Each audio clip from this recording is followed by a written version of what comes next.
Почитувани пријатели, сигурно сте прошетале по старата чаршија во градот. Таму секој втор дуќан е затворен и се издава. Така е насекаде во градот. Во оние дуќани кои се уште постојат, продавачите или собствениците најчесто од утро до мрак не можат ни сефте да направат, ни добар ден, ни повелете. Па згоре на тоа Струмица е прва на удар на државните инспектори. Истовари автобуси инспектори во Струмица, испоказни ги фирмите и дуќанџиите и обезбеди пари за некој споменик во Скопје.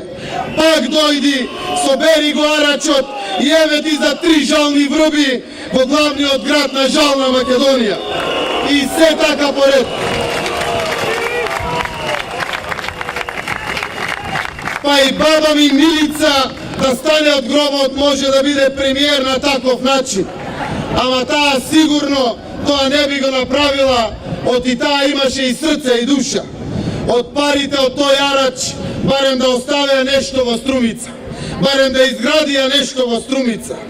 Ке си останаа само со зборчето ке, 100 пати изговорено, ниту еднаш реализирано.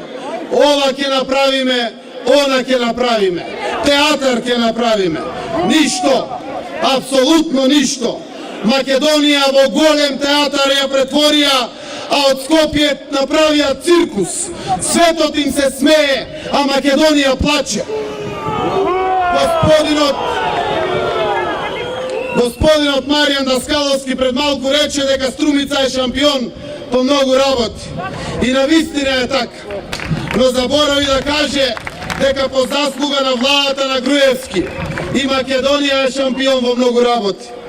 Шампион по сиромаштија, шампион по одземена слобода на говорот и слобода на медиумите, шампион по партизирано судство и партизирана јавна администрација, шампион по смртноста на пациентите и во уште многу други дисциплини. Ете затоа и заради други илјада причини Струмица и Македонија го креваат својот глас.